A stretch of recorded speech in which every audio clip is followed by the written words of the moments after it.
بسم اللہ الرحمن الرحیم۔ محترم ناظرین، پروگرام آغاز کے ساتھ ایک بار پھر حاضر میں ہوں آپ کا میزبان انیق احمد۔ خواتین و حضرات، کل ہم نے پروگرام آغاز میں اپنے ملک کی ایک ممتاز اور نابغہ شخصیت کے ساتھ گفتگو کا آغاز کیا تھا۔ ملک کے ممتاز عالم دین، ممتاز فقیہ، معلم، مدرس، دارالعلوم کورنگی کے محتمم صدر نشین، پاکستان کے دینی تعلیمی نظام کے پلر مفتی محمد شفیع صاحب رحمۃ اللہ علیہ کے علمی اور فکری جانشین مفتی اعظم پاکستان مولانا محمد رفیع عثمانی صاحب آج بھی تشریف فرما ہے ہمارے ساتھ۔ اور خواتین و حضرات، ہم کوشش کریں گے کہ کل کی گفتگو میں جو موضوعات آنے سے رہ گئے انہیں کسی حد تک پورا کیا جائے۔ مفتی صاحب، ایک بار پھر میں آپ کو خوش آمدید کہتا ہوں۔ اس سے پہلے کہ ہم آج کی گفتگو کا آغاز کریں، کل آپ نے کیا گفتگو فرمائی تھی اس کی ایک جھلک ملاحظہ فرمائی۔ امریکہ نے روسی فوجوں کے افغانستان سے نکلنے کے ساتھ ساتھ ہی فوراً عالم اسلام کے خلاف جارحانہ کارروائیاں شروع کی۔ یہاں پر جو ہماری جہادی تنظیمیں رہیں، انہوں نے مغرب کو کچھ کہنے کے لیے مواد بھی تو فراہم کیا۔ میں محسوس کرتا تھا کہ جہاد کی جو ایک مقدس کیفیت ہوتی ہے، اللہ نے ان کے اخلاق و کردار پر وہ پیدا کی۔ پھر یہ جہاد کی برکات اور یہ فیوز کیسے دور ہو گئے؟ جہاد جب ختم ہو گیا، تنظیمیں باقی رہ گئی، اب ان کے پاس کوئی ہدف باقی نہیں رہا۔ مسلمان حکمرانوں نے عافیت کو عذر بنا لیا ہے۔ حکمر عوام پر اپنے اقتدار کو مسلط رکھنے کے لیے امریکی چھتری کو استعمال کر رہے ہیں۔ تقلید شخصی کی شرعی دلیل کیا ہے؟ تقلید شخصی کا جہاں تک مسئلہ ہے، یہ شرعی سے زیادہ انتظامی مسئلہ ہے۔ کیا مشترک فقہ ممکن ہے؟ ممکن ہے۔ مفتی رفیع عثمانی صاحب نے کل کیا گفتگو فرمائی تھی اس کی ایک جھلک آپ نے ملاحظہ فرمائی۔ خواتین و حضرات، سلسلہ کلام کو وہیں سے آغاز کرتے ہیں جہاں کل یہ سلسلہ ٹوٹا تھا۔ اچھا مفتی صاحب، پورا جو عالم اسلام ہے، کیا وہ وار اینڈ ٹیرر میں اور یا مغرب کے جو مذموم مقاصد ہیں ان کو پورا کرنے میں مکمل طور پر مغرب کا ساتھی نہیں بنا ہوا؟ مکمل طور پر تو خیر میں نہیں کہہ سکوں گا، اتنی بات ضرور ہے کہ عوام تو اس صورتحال پر خوش نہیں ہے، البتہ حکمران اپنی ذاتی اور سیاسی مصلحتوں کی بنیاد پر، اپنی ذاتی اور سیاسی مفادات کی بنیاد پر امریکہ کا اہلِ کار بنے ہوئے ہیں، لیکن پورے عالم اسلام میں مسلمانوں کا رخ یہ نہیں ہے۔ یعنی ہمارے حکمران کسی اور انداز میں سوچتے ہیں اور عوام کسی اور انداز میں سوچتے ہیں۔ یہ زمین بڑے دونوں میں فرق ہے، بہت فرق ہے۔ اور ہمارے حکمرانوں نے، مسلمان حکمرانوں نے عافیت کو عذر بنا لیا ہے۔ عافیت کو عذر بنا لیا ہے اور حکمر عوام پر اپنے اقتدار کو مسلط رکھنے کے لیے امریکی چھتری کو استعمال کر رہے ہیں، جس کی وجہ سے یہ بلیک میل بھی ہو رہے ہیں۔ امریکہ ان کو بلیک میل کرتا ہے اسی وجہ سے کہ تمہارا اقتدار موقوف ہے اس بات پر کہ میری چھتری کے تحت رہو۔ ٹھیک۔ اچھا، اس کی وجہ مفتی صاحب کیا یہ محسوس نہیں ہوتی کہ پورے عالم اسلام میں کہیں ہمیں کوئی قیادت میسر نہیں؟ یہ صحیح، یہ صحیح اتفاق کرتے ہیں۔ ہمارے پاس قیادت کا فقدان کیوں ہے؟ بس یہ ایک بہت المناک صورتحال ہے۔ اس وقت پاکستان امت مسلمہ کے پاس جہاں تک قدرتی وسائل کا معاملہ ہے، اتنے ہیں کہ شاید ہی دنیا کی کسی قوم کے پاس اتنے ہیں۔ قدرتی وسائل تو اللہ نے ہمیں دے دیے، اتنے دے رکھے دے دیے، لیکن اس میں ہمارا کیا کنٹریبیوشن ہے؟ بس ہمارا کنٹریبیوشن کچھ نہیں ہے۔ یہاں اب المناک صورتحال یہی ہے کہ ہم نے ان وسائل کو امت کے لیے استعمال کرنے کا راستہ اختیار ہی نہیں کیا۔ تعلیم میں، سائنس میں، ٹیکنالوجی میں دوسری قومیں بڑھ کر کہیں سے کہیں پہنچ گئیں اور ہم ہاتھوں میں ہاتھ رکھے بیٹھے رہے، اور ہم اپنی یونیورسٹیوں کے اندر کلک تیار کرتے رہے، سائنسدان تیار نہیں کیے ہم نے۔ اس وجہ سے عالم اسلام کو قیادت نصیب نہیں ہوئی؟ نہیں ہو سکی۔ یہ وجہ ہے؟ ایک وجہ یہ بھی ہے۔ اچھا، اور بات یہ کہ جب انحطاط آتا ہے، مسلمانوں کے اوپر 500 سال سے انحطاط اور زوال مسلط ہے۔ ٹھیک۔ مولانا صاحب، لندن کے میئر یہ فرماتے ہیں کہ پچھلے 500 برس میں مسلمانوں نے دنیا کو کچھ نہیں دیا. مصر کے بہت بڑے عالم ڈاکٹر امین یہ فرماتے ہیں کہ پچھلے 500 برس کا علمی کام مسلمانوں کا اگر دریا برد کر دیا جائے تب بھی کوئی نقصان نہیں ہوگا عالمی سطح پر. تو قصور تو ہمارا ہے. صحیح. ہم نے علمی فکری طور پر تحقیقی طور پر ذہنی طور پر کیا بانچ نہیں ہو گئے؟ یہ ہے ذہانت ایمانی شرف ہے, ہم نے اسے کنارے کر کشی اختیار کر دی. آپ یہ فرمائیے کہ کیا آپ لندن کے میئر اور ڈاکٹر امین صاحب کی اس بات سے اتفاق کریں گے؟ لندن کے میئر سے تو میں اتفاق کروں گا, لیکن مصر کے ڈاکٹر امین صاحب, ان سے میں جزوی طور پر اتفاق کروں گا, کلی طور پر تو نہیں. اچھا. اس لیے کہ سائنس اور ٹیکنالوجی میں تو مسلمانوں نے کوئی ایسی چیز نہیں دی دنیا کو جو دنیا کے لیے نہیں ہوتی, لیکن اسلامی علوم میں تحقیق کا اور ریسرچ کا سلسلہ الحمدللہ ان زمانوں میں بھی جاری رہا ہے.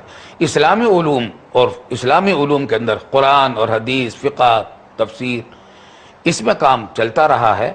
اور بلا شبہ اتنی بات ہے کہ اگر اس پچھلے 500 سال کے اس کام کو نکال دیا جائے تو ہم ایک ایسے بڑے خلا کا شکار ہوں گے کہ موجودہ حالات کو پچھلے 500 سال پہلے کے حالات سے منطبق کرنے میں شرعی احکام کے اعتبار سے ہمیں سب دشواریاں پیش آئیں. لیکن مفتی صاحب یہ تو ہمارے گھر کی بات ہے.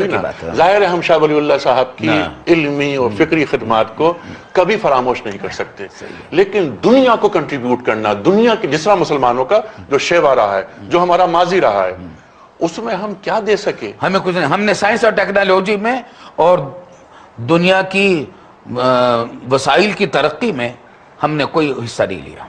دنیا کو ہم کچھ نہیں دے سکتے. اچھا, بلا شبہ. ٹھیک ہے. اب اس کو to cut it short, never too late, اب بھی وقت نہیں گزرا. یہ پہلا کام اگر امت مسلمہ کو کرنا پڑے اور وہ راضی ہو جائیں اور یہ طے کر لیں کہ ہاں جہاں بانی ہمارا شرف تھا, شرف ہے اور شرف رہے گا, مسلمان حاکم ہونے کے لیے آتا ہے, تو کیا کریں مسلمان؟ مسلمان کو امام مالک رحمۃ اللہ علیہ نے ایک بات کہی تھی, امام تھے وقت کے, لن يصلح آخر هذه الامہ الا بما صلح به اولها. اس امت کی اصلاح نہیں ہوگی سوائے اس راستے کے جس راستے سے اس امت کے پہلے دور کی اصلاح ہوئی تھی. مسلمانوں کو وہیں لوٹنا پڑے گا, رسول اللہ صلی اللہ علیہ وسلم کے دامن میں پناہ لینی پڑے گی. رسول اللہ صلی اللہ علیہ وسلم نے ایسے بنیادی گر اس امت کو دیے ہیں قیامت تک کے مسائل کو حل کرنے کے لیے. مثلا ایک آپ کا یہ ارشاد ہے اور دیا ہوا اصول ہے کہ الحکمت ضالۃ المؤمن, حکمت اور دانائی کی بات مسلمان کی گم شدہ متاع ہے. مسلمانوں نے اپنی قرون اولیٰ میں اس سے کام لے کر پوری دنیا میں علوم و فنون کے میدانوں میں اتنی ترقی کی کہ وہ ان علوم و فنون کے ماہر ہی نہیں بلکہ معلم بن گئے اور موجد بن گئے.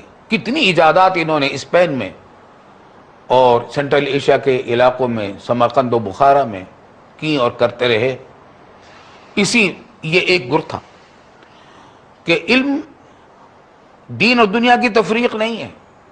مسلمان کی دنیا بھی دین ہوتا ہے اور مسلمان جہاں ہوتا ہے وہ دین ہی کی ڈیوٹی پر ہوتا ہے, وہ سائنسدان ہو یا انجینئر ہو. تو ان علوم و فنون کو ترقی دیتے رہے. آج اگر ہم اللہ تعالی ہمیں توفیق دے اور ہم اپنے حالات کی ٹھیک کرنے کی کوشش کریں تو علامہ اقبال کے اس قول پر عمل کرنے پڑے گا کہ لوٹ پیچھے کی طرف ہے گردش ایام تو, پیچھے لوٹنا پڑے گا. جہاں سے ہم نے 500 سال پہلے ترقی کا راستہ چھوڑ کر غلامی کا راستہ اختیار کیا تھا, محکومیت کا, مغلوبیت کا, مروبیت کا, اس کو چھوڑ کر آزادی کا اور ترقی کا راستہ اختیار کریں, اجتہاد کا. اچھا عجیب بات ہے, شریعت میں تو اجتہاد کے لیے کہتے ہیں کہ اجتہاد کرو, قرآن شریعت کے احکام میں اجتہاد کرو, ہم اس کا بھی انکار نہیں کرتے, آج اس کی بھی ضرورت ہے. لیکن جو علوم اچھا شریعت میں تو بہت سارے معاملات ایسے ہیں جو قرآن میں منقول ہو گئے, نقل آ گئے. جی ہاں متعین ہو گئے، حدیث میں متعین ہو گئے، لیکن سائنس اور ٹیکنالوجی میں ایسی کوئی پابندی نہیں کہ اس کے اندر کوئی مزید تحقیق نہ کی جا سکے، ٹھیک ہے، اور ان علوم کو دین کا خادم بنایا جائے۔ خادم بنایا جائے۔ تو لیکن عجیب بات ہے، مسلمانوں نے اور ہمارے حکمرانوں نے یہ وتیرہ اختیار کر رکھا ہے کہ اپنے قوم کو تعلیم سے تو بیگانہ کیا، صرف تعلیم یہ اتنی دیتے رہے ہیں۔ لارڈ میکالے نے جو نظام تعلیم بنایا تھا اس کا مقصد کلرک تیار کرنے تھے، محکوم ملازمین، سرکاری ملازمین تیار کرنے تھے۔ ٹھیک ہے مفتی صاحب، یقیناً یہ پورے معاملات رہے، یہ ہمارے سامنے ہیں۔ میری عرض یہ ہے کہ پہلا کام ہمیں کیا کرنا ہے، ظاہر ہے ایک لائحہ عمل مرتب کرنا ہوگا۔ کیا سمجھتے ہیں کہ اس وقت 1.5 ارب جو مسلمان موجود ہیں انہیں کیا کرنا چاہیے؟ اس ذلت و رسوائی کی، پستی کی انتہاؤں پر جو ہم پہنچ گئے ہیں اس سے کیسے نکلا جائے؟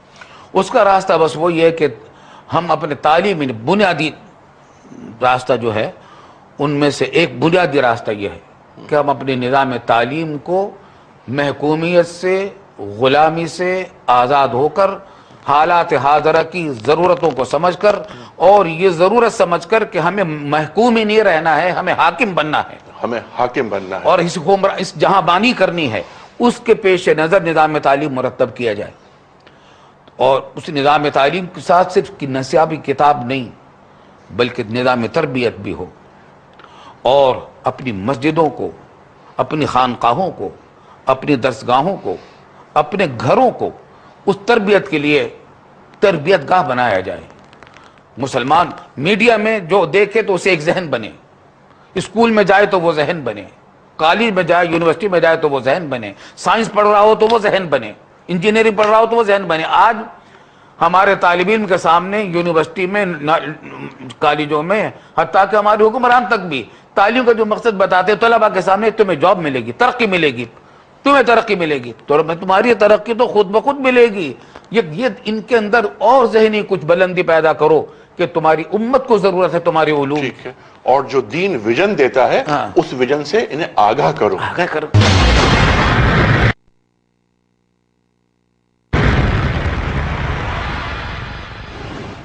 آپ کی گفتگو کا خلاصہ یہ کہ علم حاصل کرنا ہم سب پر واجب ہو چکا ہے۔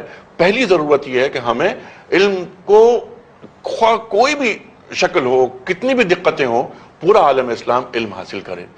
اس وقت یونیورسٹی لیول تک مسلمانوں میں صرف 2% لوگ جاتے ہیں، جبکہ عیسائی دنیا میں 40%۔ اس وقت دنیا کی 500 بڑی یونیورسٹیز میں ایک یونیورسٹی بھی کسی مسلمان ملک سے تعلق نہیں رکھتی، اور قرآن کریم ارشاد فرماتا ہے نا کہ جسے ہم نے حکمت عطا کی اسے خیر کثیر عطا کیا۔ وَإِنْ يُؤْتَ الْحِكْمَةَ فَقَدْ أُوتِيَ خَيْرًا كَثِيرًا۔ جی اچھا مفتی صاحب، اگر یعنی بالفرض ہم اگلے 50، 70، 100 برس کے لیے یہ طے کر لیں پورا عالم اسلام کہ ہمیں صرف اور صرف اگلے 100 برس تک علم حاصل کرنا ہے، ہم جہاد کی بات نہیں کریں گے، ہم قتال کی بات نہیں کریں گے، ہم خود کو مضبوط کریں گے۔ قرآن کریم ارشاد فرماتا ہے نا کہ اعدوا لہم ما استطعتم من قوت ومن رباط الخیل، اپنی قوتوں کو جمع کرنا تاکہ کفر پر تمہاری ہیبت ہو۔ ابھی ہم ہیبت صرف کھا رہے ہیں، ہیبت ڈال نہیں رہے۔ اگلے 100 برس تک ہم ذرا پیچھے آ جائیں، علم کا حصول ہماری پہلی اور آخری خواہش ہو تو کیسا؟ ہاں یہ بات یہ کہ ہماری بنیادی ضرورت اس وقت تعلیم و تربیت ہے۔ اچھا، علم سے مراد میری ہے کہ علم دینی علوم اور دنیاوی علوم۔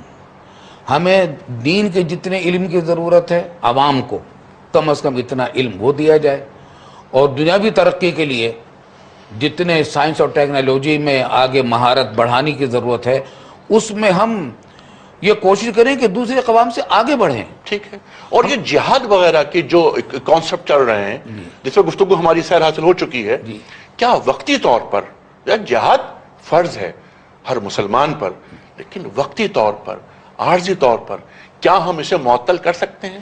اس میں یہ کیا جا سکتا ہے کہ ذہن بنایا جائے کہ دیکھیں جہاد مقدس فریضہ ہے اور قیامت تک کے لیے یہ مشروع ہے، منسوخ نہیں ہوا، اور مسلمانوں کی اور ایمان کی اور اسلام کی، عالم اسلام کی حفاظت کا ایک بہت بڑا اہم ذریعہ ہے۔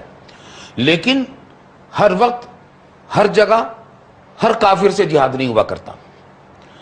تو اپنی طرف سے ہم کسی کے اوپر جارحیت کرنے کے پوزیشن ہی میں نہیں ہے، اور جارحیت ہمیں کرنی بھی نہیں ہے۔ اگر ہمارے لیے کوئی دوسری قوم خطرہ نہیں بنتی تو ہمیں جہاد کرنے کی اس سے کوئی ضرورت نہیں ہے۔ اور اپنی طرف سے ہم یہ طے کریں کہ ہم اپنی طرف سے جہاد کی کوئی ابتدا بحالات موجودہ نہیں کریں گے جب تک اپنے وسائل ہم اکٹھے نہ کر لیں۔ ٹھیک ہے، اور جتنے وسائل ہمارے پاس ہیں، محدود وسائل عالم اسلام میں، یہ وسائل تعلیم اور تحقیق اس پر لگائیں میں گے، صرف کیے جائیں، اور جو وسائل اور جو توانائیاں ہم جہاد پر صرف کر رہے ہیں، جہاد کرنے کے لیے ہی 100 برس بعد اب خود میں قوت پیدا کرنے کے لیے میں استعمال ذرا کر اس میں لیجیے۔ کہوں گا کہ اس وقت جو ہم جہاد کر رہے ہیں، افغانستان میں ہو یا عراق میں، کشمیر میں ہو یا فلسطین میں، یہ ہم دفاعی جہاد کر رہے ہیں۔ جہاد کی دو صورتیں ہوتی ہیں، ایک تو یہ کہ ہم کسی قوم کے بارے میں یہ محسوس کریں کہ کل یہ ہمارے لیے خطرہ بن سکتی ہے، تو ہم اس پر جہاد کریں گے، ہمارے شریعت کا ہے، یہ اقدامی جہاد کہلاتا ہے یہ۔ جی جی، اور مسلمانوں نے ایسے جہاد کی زیادہ تر۔ اس میں تو حاکم ہی کے اعلان سے جہاد شروع ہوتا ہے، حکومت ہی کے اعلان سے، اور حکومت ظاہر ہے کہ اس وقت اعلان کرتی ہے جب اس کے لیے وہ مکمل مناسب تیاریاں کر چکی ہو، سب کچھ ہو۔ لیکن ایک قسم ہوتا ہے جہاد کی، ایک قسم ہے دفاعی، کہ ان کے اوپر حملہ آور ہو گئی کوئی قوم، تو اب تو دفاع کرنا، اپنے دین کی، اپنی جان کی، اپنے مال کی، اپنے اہل و عیال کی حفاظت کرنا فرض عین ہو جاتا ہے۔ اس میں حاکم مسلمین کی اجازت کی بھی ضرورت نہیں ہوتی۔ کسی بستی پر حملہ کر دیا دشمنوں نے، عورت شوہر کی مرضی کی اجازت کے بغیر، بیٹا باپ کی اجازت کے بغیر، اور مرید مرشد کی اجازت کے بعد میدان جہاد میں جائے گا۔ یقین جب میرے گھر پر حملہ ہو رہا ہوگا تو میں یہ نہیں دیکھوں گا کہ مجھ میں کتنی قوت ہے یا نہیں ہے، میں مقابلہ کروں گا۔ جب حضرت عثمان کے قتل کی خبر آتی ہے، آپ کی شہادت کی خبر آتی ہے، تو حضور سرور کائنات احمد مجتبیٰ محمد مصطفیٰ صلی اللہ علیہ وسلم قوت نہیں دیکھتے بلکہ بیعت رضوان لیتے ہیں۔ ہمارے پاس مجموعی طور پر جو جہادی تنظیمیں کام کر رہی ہیں، جو وسائل خرچ ہو رہے ہیں، یا مسلم ممالک جو اپنی عسکری قوت میں اضافہ کر رہے ہیں، مثلاً پاکستان، مثلاً سعودی عرب، مثلاً ایران، مثلاً ملیشیا، بڑے بڑے ملک تو یہی ہے نا۔ ہم 57 ممالک ہیں OIC کے ممبر، لیکن قابل ذکر تو 6-8 ہیں۔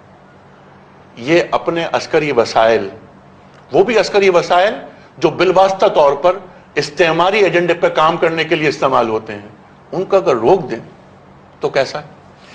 اس میں حالات کو دیکھنا پڑے گا۔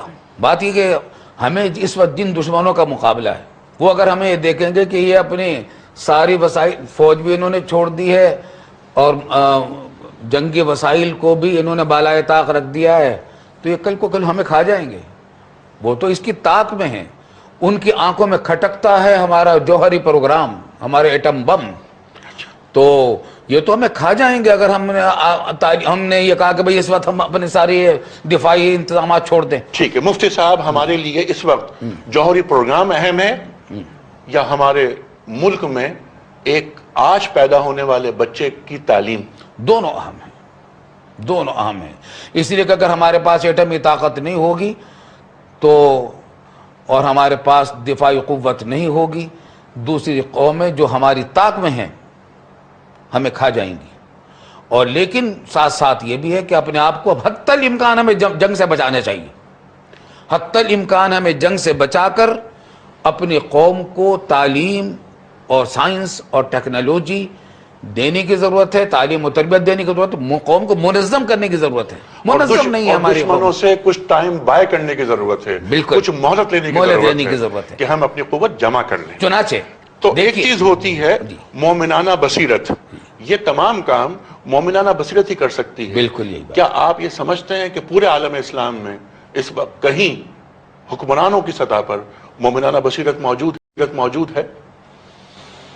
بڑا افسوس ہے کہ مجھے فی الحال کوئی ایسی شخصیت میرے علم میں نہیں ہے، کم از کم حکمرانوں کی سطح پر، جس میں مومنانہ بصیرت، ذہین بھی ہوں گے، بہادر بھی ہوں گے، سمجھدار بھی ہوں گے، قوت فیصلہ رکھنے والے بھی ہوں گے اور انتظامی صلاحیت بھی رکھنے والے ہوں گے، لیکن ذہنی طور پر مرعوب نہ ہوں اور دین کا درد رکھنے والے ہوں، اللہ کے سامنے جواب دہی کی فکر ہو، بندوں کے حقوق کی ادائیگی کی، اور سمجھے کہ اقتدار ان کے پاس ایک امانت ہے، اس جذبے کے یہ بھی جذبہ بھی ہو اور وہ صلاحیتیں بھی ہوں، ایسی جامع شخصیت میرے کم از کم علم میں نہیں ہے۔ ٹھیک ہے۔ اچھا مفتی صاحب، آپ نے بات کی علم حاصل کرنے کی، آپ نے بات کی تحقیق کی جستجو کی، آپ نے بات کی مسلمانوں کو کی جہاں بانی کی، کیا ایسا محسوس نہیں ہوتا کہ مقلدانہ ذہنیت نے ہمارے فکر پر پہرے بٹھا دیے ہیں؟ یعنی ہماری ترقی کی راہ میں یہ رکاوٹ ہے۔ اچھا، اب ذرا ہماری گفتگو کا اس کا مطلب یہ ہے کہ رخ مڑ گیا ہے تھوڑا سا۔ اچھا ٹھیک ہے، یہ ایک مستقل مسئلہ ہے۔ صورتحال یہ ہے کہ تقلید مطلق جہاں تک ہے، اس میں تو کسی بھی عقل مند آدمی کو نہ کوئی اشکال ہو سکتا ہے، نہ اعتراض پیدا ہو سکتا ہے، نہ کوئی الجھن پیدا ہونی چاہیے، اس لیے کہ ہماری زندگی صبح سے لے کر شام تک آپ دیکھیں تو ہم کتنی تقلید کرتے ہیں زندگی کے تمام شعبوں میں۔ علاج معالجے میں ہم ڈاکٹر کی تقلید کرتے ہیں۔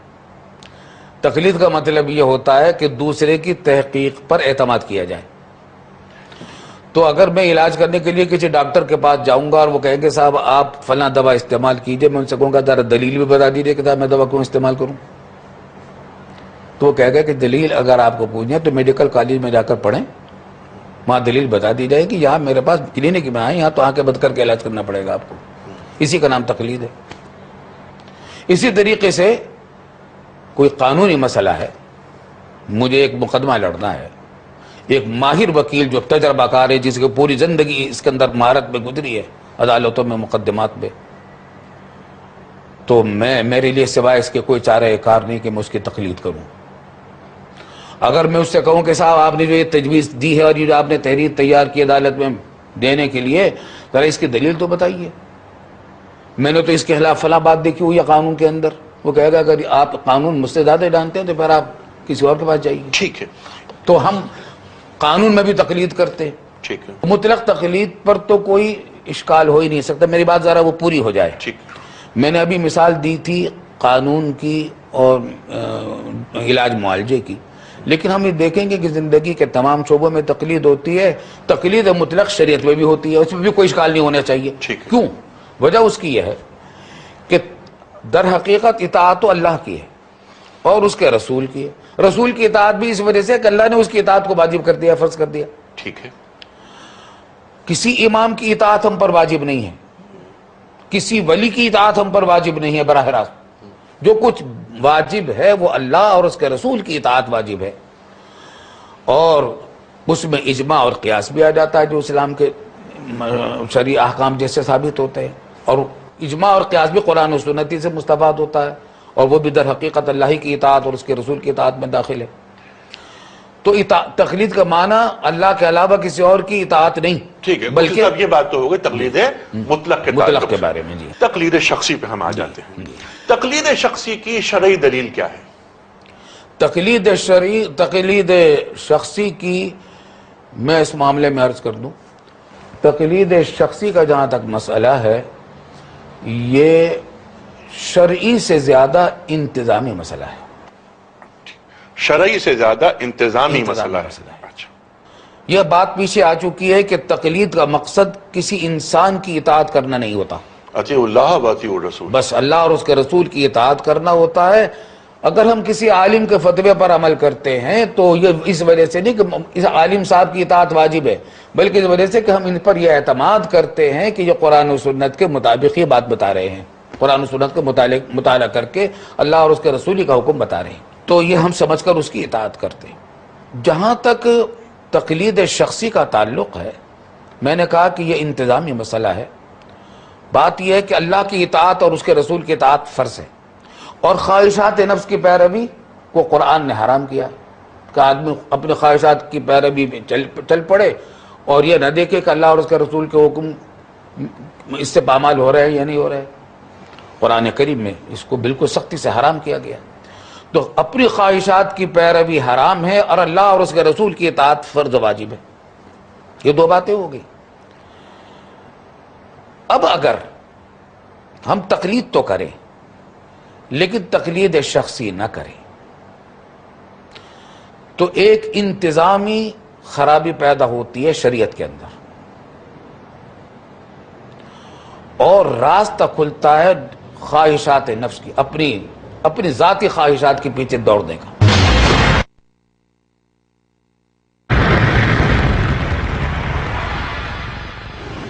ایک سوال ذہن میں یہ آتا ہے کہ اس تقلیدی رویے نے، جس کو آپ نے شرعی سے زیادہ انتظامی کہا، اس رویے نے ایک عام مسلمان کا دین سے تعلق کو کمزور کیا ہے یا مضبوط؟ اس میں کلی طور پر نہ تو یہ کہہ سکتا ہوں کہ اس نے مضبوط کیا ہے، نہ اسے یہ کہہ سکتا ہوں کہ اس نے کمزور کیا ہے، بلکہ اس سے بہت بڑے مفاسد کا راستہ بھی رکا ہے، بہت بڑے مفاسد کا راستہ رکا ہے۔ اس لیے کہ آدمی کو خواہشات نفس کی پیروی پیچھے کر بھاگے گا تو معلوم ہے کتنی خرابیاں پیدا ہوں گی۔ کل حکمران ہیں، ایک حکمران یہ چاہتا ہے کہ اپنی منمانی کرے، اگر تقلید شخصی نہیں ہوگی، کسی ایک فقہ کے پابندی نہیں ہوگی، تو جس موقع پر جس امام کے قول کو وہ اپنی ذاتی مصلحت اور مفاد کے لیے، لوگوں کو لوٹنے کے لیے مفید سمجھے گا، اس کو اختیار کر لے گا۔ تو تقلید نے بہت سارے مفاسد کو روکا ہے اور دین کی حفاظت کا انتظام کیا ہے۔ اچھا، یہ فرمائیے کہ ہمارے پاس مختلف فقہ ہیں، اور ظاہر فقہ میں اور شریعت میں بڑا فرق ہے۔ شریعت قیامت تک رہے گی، فقہیں تبدیل ہوتی رہتی ہیں، اور اسلام اور ہماری شریعت کبھی پرانی نہیں ہوتی، بالکل ہر عہد کے ساتھ چلتی رہے گی۔ کیا ایسا ممکن ہے کہ جو فقہ ہیں ان کو ایک جگہ مرتب کر لیا جائے؟ اور یعنی مشترک فقہ کی بات کر رہا ہوں میں، کیا مشترک فقہ ممکن ہے؟ ممکن ہے، ممکن ہے اگر اس کو احتیاط کے ساتھ، باریک کام، مشکل کام ہے، نازک کام ہے، اور ایک درجے میں اگر کہوں کہ خطرناک بھی ہے، اس مشکل، خطرناک اور نازک کام کو جس احتیاط اور جس مہارت کی ضرورت ہے اور جس محنت کی ضرورت ہے، اگر وہ مہیا ہو جائے تو یہ کام ہو سکتا ہے۔ اور آج اس کی اگر یہ کہا جائے کہ ضرورت بھی محسوس ہو رہی ہے تو شاید اس میں مبالغہ نہیں ہے۔ چنانچہ آج کل ایک مجموع الفقہ الاسلامی OIC کے تحت قائم ہے، اور اس میں پوری عالم اسلام کی چیدہ شخصیات جو فقہ کے اندر خاص مقام رکھنے والے حضرات ہیں وہ شریک ہیں۔ اس میں حنفی، شافعی، مالکی، حنبلی فقہا بھی ہیں، شیعہ فقہا بھی ہیں، اور یہ سب فقہا بیٹھ کر پیش آمدہ جدید ترین مسائل، جن کی صراحت پچھلے زمانے کے فقہا کے کلام میں نہیں ملتی، یا ملتی ہے مگر ان پر عمل کرنے میں اتنی دشواریاں ہیں کہ اس پر عمل کرنا آسان نہیں ہے، یا اس سے کچھ نقصانات بھی پیدا ہو سکتے ہیں، ایسے مسائل پر وہ غور کرتے ہیں اور اجتہاد کرتے ہیں۔ اسی کا نام اجتہاد فی المسائل ہے۔ تو اصولوں کو سامنے رکھ کر وہ بحث کرتے ہیں، غور و فکر کرتے ہیں، چنانچہ بعد ایسے مسائل پر اتفاق اور اتحاد ہو جاتا ہے پانچوں فقہ کا کہ مسئلہ یوں ہوگا، اور وہ مسائل شائع ہو رہے ہیں۔ تو ایسا ممکن ہے، ایسا ممکن ہے، لیکن اس کے لیے بہت احتیاط کی، محنت کی اور مہارت کی ضرورت ہے، اور اس سے اچھے سے بھی زیادہ دیانتداری کی ضرورت ہے۔ ٹھیک ہے، بالکل۔ یعنی OIC کے اگر زیر نگرانی یہ کام ہو تو کیا آپ دیانتداری پہ کچھ شبہ ہوگا آپ کو؟ اگر OIC کے تحت کام ہو اس انداز میں جس انداز میں اب تک ہو رہا ہے، وہ قابل اعتماد ہے، کیونکہ میری معلومات کی حد تک اس کے کئی اجلاسوں میں میں بھی شریک ہوا ہوں۔ میرے برادر عزیز جسٹس ریٹائرڈ مولانا تقی عثمانی صاحب اس کے وائس پریزیڈنٹ ہیں، ٹھیک ہے، اور اس سے مفتی عثمانی صاحب اس کے وائس پریزیڈنٹ ہیں، ٹھیک ہے۔ اور اس سے مفتی صاحب ایک فائدہ یہ بھی ہوگا کہ عالم اسلام کو ایک دوسرے سے قریب آنے کا موقع ملے گا، اور ہم امت واحدہ ہیں الحمدللہ. ہم، یعنی کان الناس امت واحدہ کہا گیا ہے، پورا عالم انسانیت کو امت واحدہ کہا گیا ہے. ہم تو امت مسلمہ کو قریب لانے کی بات کر رہے ہیں. الحمدللہ. ٹھیک. اچھا مفتی صاحب کیونکہ وقت بہت زیادہ ہو چکا ہے، آخر میں 2-3 سوالات. وطن عزیز پاکستان، ہماری محبتوں کا مرکز، پاکستان اسلام کا قلعہ، پاکستان واحد جوہری پاور، پاکستان کا مستقبل کیا دیکھ رہے ہیں آپ؟ یعنی ایک عالم دین، ایک فقیہ، ایک مفتی، وہ کس طرح دیکھ رہا ہے؟ سیاستدان کسی اور طرح دیکھتے ہیں، آپ کی رائے؟ دیکھیے، پیشن گوئی مستقبل کے بارے میں تو کسی کے لیے بھی حتمی طور پر ممکن نہیں ہوتی، لیکن پاکستان کے موجودہ حالات جس ڈگر پر چل رہے ہیں اور مغربی مرعوبیت جس خوفناک حد تک ہمارے حکمرانوں پر مسلط ہو گئی ہے، ان حالات میں اگر اس ڈگر کو تبدیلی نہ آئی، قیادت میں تبدیلی نہ آئی، تو پاکستان میں اسلامی مفادات تو مجھے بہت خطرے میں نظر آ رہے ہیں. اللہ تعالیٰ محفوظ رکھے. لیکن اس کے ساتھ ساتھ مفتی صاحب جو شعوری اور فکری ارتقا ہو رہا ہے عوامی سطح پر، اس میں ایک رول ہے میڈیا کا. اب جھوٹ کو زیادہ بیان نہیں کیا جا سکتا، یہ زیادہ دیر تک کسی کو بے وقوف نہیں بنایا جا سکتا، سچ زیادہ دیر تک چھپایا نہیں جا سکتا. آج ہم یہ دیکھ رہے ہیں کہ ہم آگے بڑھ رہے ہیں. یہ امید افزا بات ہے، امید افزا بات، یہ بات امید افزا ہے. ٹھیک ہے. اس کی روشنی میں پاکستان کا مستقبل کیا تابناک نہیں ہے؟ صرف اتنی بات سے تو تابناک نہیں ہوگا، اس لیے کہ اگر میڈیا کو چلانے والے بھی ذہنی مروبیت کا شکار ہوں، یہ بھی تو مسئلہ ہے.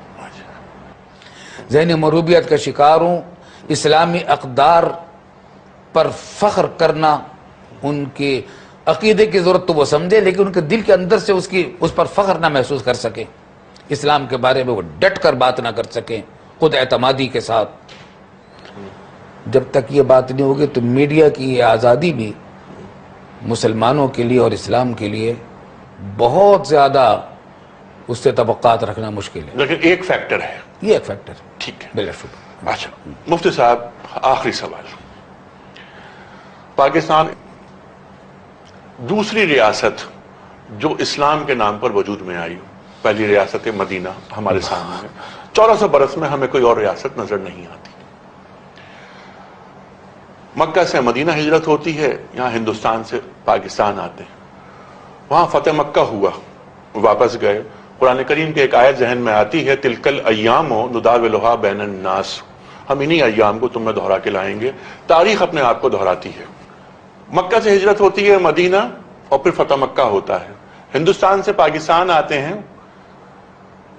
کیا تاریخ اپنے آپ کو دہرائے گی اور ہم فتح ہندوستان کے لیے جائیں گے، اور ہمارا جذبہ اور ہمارے ولولے آج وہی ہیں جو تحریک پاکستان کے وقت تھے؟ اور کیا پاکستان ہجرت ثانی کا مدینہ ہے؟ اللہ اکبر. آپ نے ایسا سوال کیا ہے، اس سے ایک درد کی ٹیس دل میں اٹھی ہے. پاکستان ہمارے بزرگوں نے بنایا، ہم نے بنتے دیکھا، اس کے لیے بڑی لڑک پن میں جلسے کیے، جلوس نکالے، نعرے لگائے. پھر سن 48 میں ہجرت کر کے ہم پاکستان آئے، 6 دن میں یہاں پہنچے. پوری قوم کا یہ حال تھا. اس وقت کوئی مسئلہ نہ سندھی، پنجابی، بلوچ اور پٹھان کا تھا، اور نہ مہاجر کا. پوری قوم ایک تھی، محبت کے رشتے میں گتھی ہوئی تھی. محبت نے ان کو آپس میں ایسا یکجان کیا ہوا تھا کہ سندھی بھائیوں نے، پنجابی بھائیوں نے، پٹھان بھائیوں نے مہاجروں کو گلے سے لگایا. اور یہ اچھا کوئی جماعت سوائے مسلم لیگ کے نہیں تھی. قائد اعظم کی سربراہی میں مسلم لیگ چل رہی تھی. علماء کی ایک جمعیت علماء اسلام علامہ شبیر احمد صاحب عثمانی کی قیادت میں تھی. پوری قوم متحد تھی اور اس وقت سب یہ محسوس کرتے تھے، تمام مہاجرین، کہ ہم یہ عارضی طور پر جا رہے ہیں اپنے وطن کو چھوڑ کر ہندوستان کو، ہمیں پھر واپس آنا ہے، یہاں اپنے ان اقدار کو زندہ کرنا ہے. اور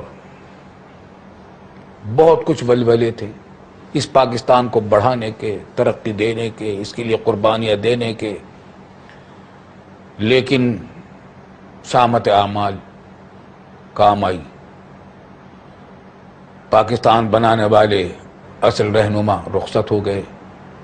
قائد اعظم محمد علی جناح، قائد ملت لیاقت علی خان مرحوم، شیخ الاسلام علامہ شبیر احمد صاحب عثمانی، شیخ الاسلام مولانا ظفر احمد صاحب تھانوی، مولانا مفتی محمد شفیع صاحب رحمۃ اللہ علیہ، یہ حضرات جنہوں نے تحریک پاکستان میں حصہ لیا تھا، سردار عبدالرب نشتر، خواجہ ناظم الدین، یہ حضرات تھے جنہوں نے قربانیاں دی تھیں. یہ حضرات کردار رکھنے والے لوگ تھے، نظر رکھنے والے لوگ تھے، امت کے رہنما تھے. یہ اٹھتے چلے گئے اور قائد اعظم اور لیاقت علی خان مرحوم کے انتقال کے بعد تو اس ملک کا شیرازہ ہی منتشر ہونا شروع ہو گیا اور ایسے لوگ قابض ہو گئے اس ملک پر اور ہوتے چلے آئے جو شریک سفر ہی نہیں تھے. اب تو یہاں تک کہ کہاں تو ہم واپس جانے والے تھے، اپنا آدھا حصہ کھو بیٹھے. آپ نے کیا اچھی بات فرمائی کہ قابض وہ لوگ ہو گئے جو شریک سفر ہی نہ تھے. محسن بھوپالی کا شعر یاد آتا ہے کہ نیرنگ یہ سیاست دوران تو دیکھیے، منزل انہیں ملی جو شریک سفر نہ تھے. جو شریک سفر نہ تھے، بس یہ تھا. لیکن کیا ہم واپس ہندوستان جائیں گے فاتحانہ شان کے ساتھ؟ کاش ایسا ہوتا، لیکن فی الحال تو مسئلہ اس کا رونے کا کہ آدھا ملک تو ہم گما چکے، باقی جو ملک رہ گیا ہے اس کو جس انداز میں چلانے والے لوگوں کے ہاتھ میں قیادت ہے، ان کے اندر تو یہ صلاحیت بھی نظر نہیں آ رہی کہ اس کی حفاظت بھی کر سکیں گے. دکھوے دل کے ساتھ کہہ رہا ہوں. واپس جانا تو بعد کی بات ہے، اس وقت مسئلہ پاکستان کو بچانے کا ہے. اور جس دہشت گردی کے خلاف اتحاد کے نام سے جو اتحاد قائم ہے، جس میں ہم شریک ہیں، اس نے ہماری آزادی کو اور مشکوک بنا دیا ہے.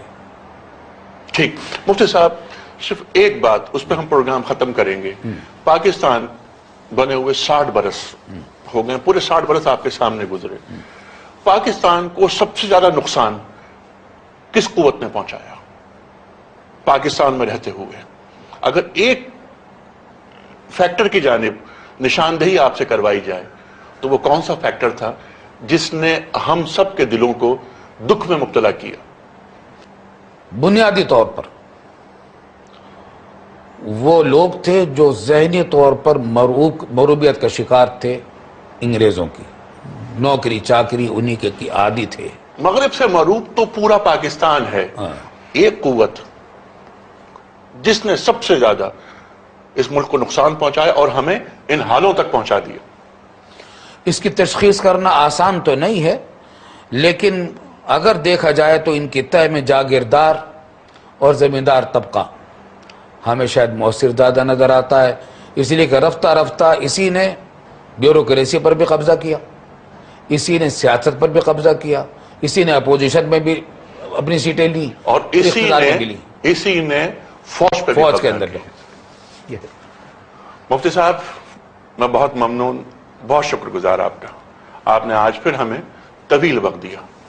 محترم خواتین و حضرات، مفتی اعظم پاکستان مولانا محمد رفیع عثمانی صاحب سے یہ دوسری نشست کا دوسرا پروگرام پہنچ رہا ہے اپنے اختتام پر. مفتی محمد رفیع صاحب اس عہد کی آواز ہے. اس آواز کو ہمیں اپنے ذہنوں میں محفوظ رکھ لینا چاہیے، اس لیے کہ یہ ہمارے آج کی بھی آواز ہے اور ہمارے آنے والے کل کی بھی. انیق احمد